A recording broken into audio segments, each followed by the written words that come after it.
Hartarto mundur daripada puyeng ngadepin keluarga presiden yang banyak mau. Gugatan PT UN Anwar Usman dikabulkan, MK bakal lakukan ini.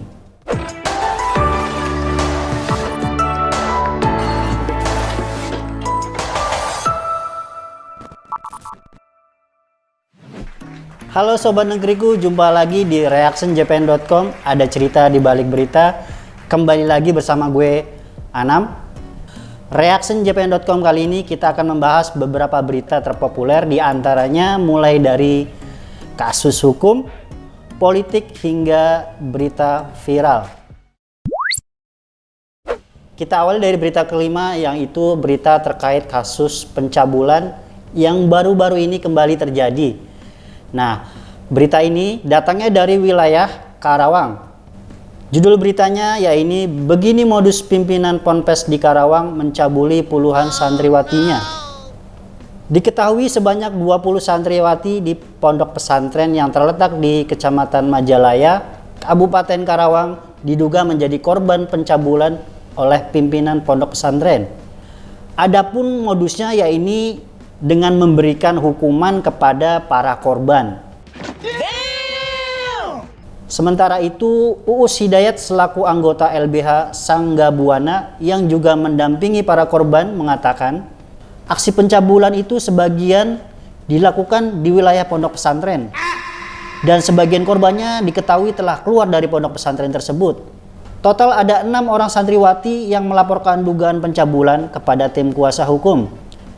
Dia atau Uus menyebut para korban mengalami pencabulan dari tahun 2023 dengan korban mencapai 15 orang.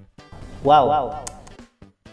Kabar berita terkait pencabulan yang dilakukan oleh pimpinan pondok pesantren ini mendapat komentar pedas dari Sobat Negeriku maupun para netizen.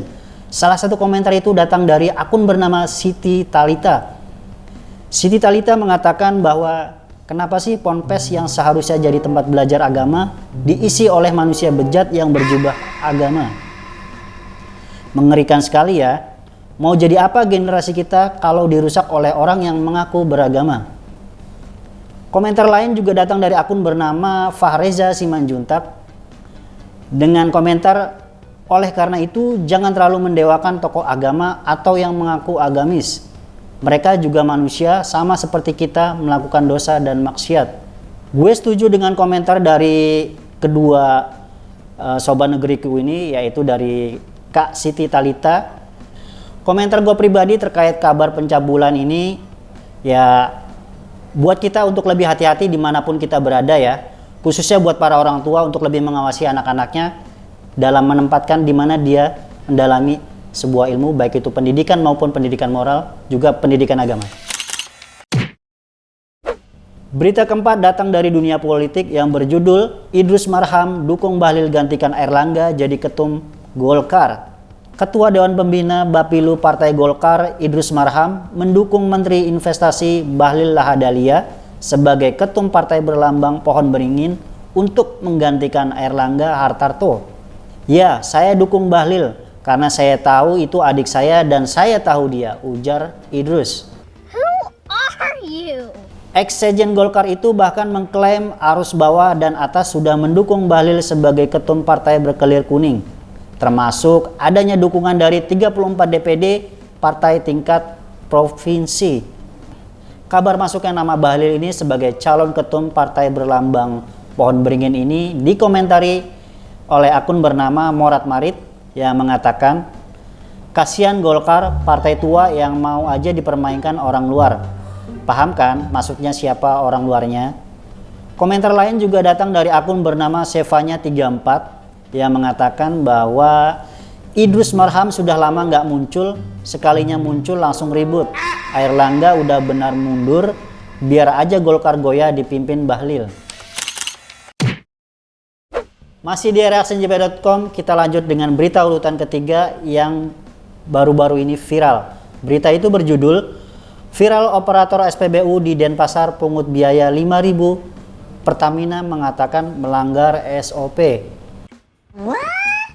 Aksi curang petugas SPBU saat konsumen mengisi bahan bakar BBM terbongkar di kota Denpasar, Bali baru-baru ini.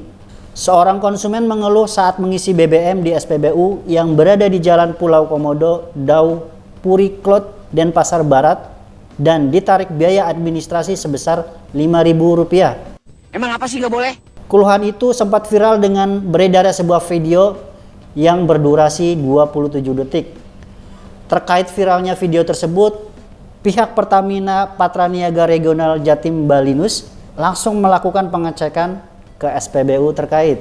Viralnya pungutan biaya administrasi sebesar Rp5.000 oleh petugas SPBU ini mendapat komentar serius dari warganet, khususnya para sobat negeriku.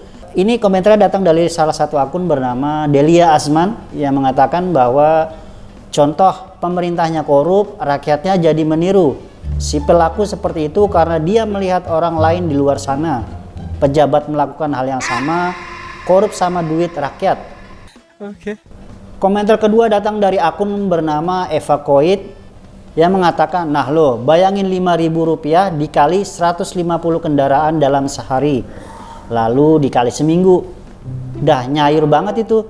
Tapi coba cek itu memang si mbak pegawai atas inisiatif sendiri atau dari bosnya selaku pemilik SPBU, harus dicermati. Gue setuju dengan komentar dari akun bernama Eva Koit. Pihak Pertamina harus melakukan penyelidikan lebih mendalam apakah petugas tersebut melakukan pungutan biaya administrasi secara inisiatif pribadi atau ada arahan dari pemilik SPBU. Berita kedua masih dari dunia politik yang berjudul mundur dari Ketum Golkar, Airlangga singgung nama Jokowi hingga Gibran. Airlangga Hartarto menyinggung nama Presiden Joko Widodo hingga Menteri, Koordinator Kemaritiman dan Investasi Luhut Binsar Panjaitan dalam sebuah video.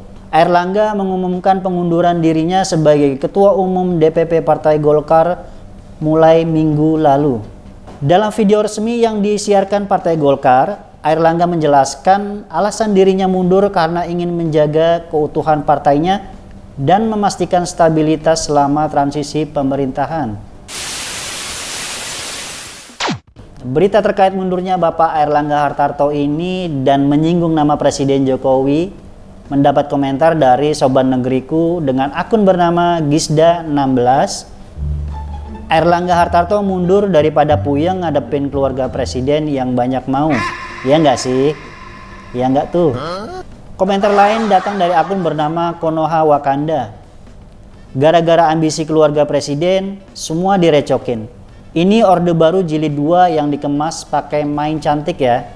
Nah, apa bener ini Orde Baru? Akhirnya sampai juga kita di berita paling terpopuler di reactionjpn.com pada pekan ini.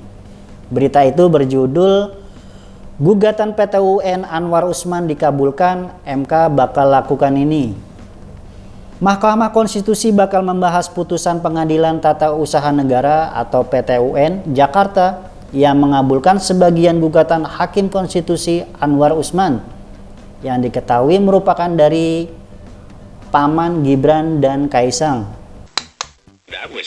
Tentu akan dibahas dalam RPH karena terkait pimpinan lembaga, ujar Hakim Konstitusi sekaligus juru bicara Mahkamah Konstitusi Eni Nurbaningsih melalui pesan singkatnya.